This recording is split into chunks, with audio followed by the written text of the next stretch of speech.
Hey guys. Maybe you've heard of it before. Who created God? This is a famous objection. The well-recognized evolutionary biologist Richard Dawkins made this essential argument in his popular book, The God Delusion, so clearly there's a big attraction to this one.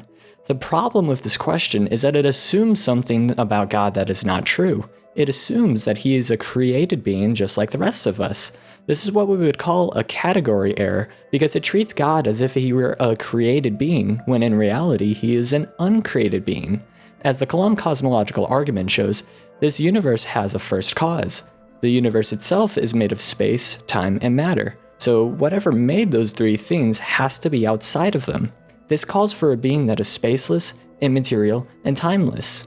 After all, we wouldn't say the universe existed before itself to create itself. So whatever made this universe has to be timeless. If the being is timeless, then they have no beginning. And if they have no beginning, then that means they exist without being created. And if they exist without being created, we would call them an uncreated being. But I'd like to quote Professor John Lennox in his debate with Richard Dawkins. He said, "It's the old schoolboy question, who created God? I'm actually very surprised to find it as a central argument in your book because it assumes that God is created. And I'm not surprised that therefore you call the book The God Delusion, because created gods are by definition a delusion."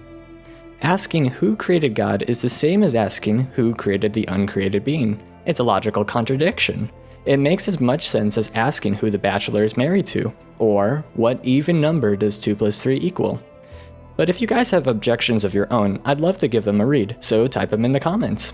Thank you guys, and have a good rest of your day.